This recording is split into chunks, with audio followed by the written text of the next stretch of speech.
As a veteran and doctor, Spencer Price believes he understands the needs of people in his district. In part 2 of my interview with the Senate District 18 candidate, he talks about why he'd address education if elected.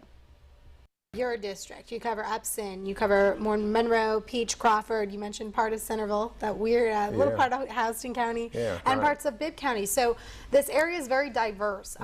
You know, if you had to pick a greatest need for the area, what would it be and how would you address it, aside from healthcare, because we touched on that earlier? Well, again, healthcare is the most important issue, without a doubt. I think local control of our educational system is vital for our educators to be able to unleash their talents and educate children, which is what they're trained to do and is what they're dedicated to doing. That's what they've chosen to spend their life doing. We have veterans issues. There's a huge veterans base in this area, and we have issues there that only a veteran can really truly be sensitive to and address. And we need to protect and defend and fight for Robins Air Force Base. You know, I'm, as I said, a 20-year veteran. I'm a military flight surgeon. I've flown in and out of the base before on missions. I've worked there before.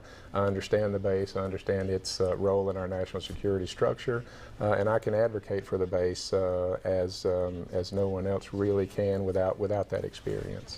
And you mentioned education in there. Now this year there was a big talk about getting rid of the Common Core throughout the state. What are your thoughts on that? It's been a very back and forth issue between Republicans, Democrats, all over the place. Well, you know, the way I feel about that is we don't need Common Core, we need common sense. I have faith in our educators. They're bright people. They've dedicated their lives to educating our children. As I said, that's our most important social responsibility, is educating our children for the future.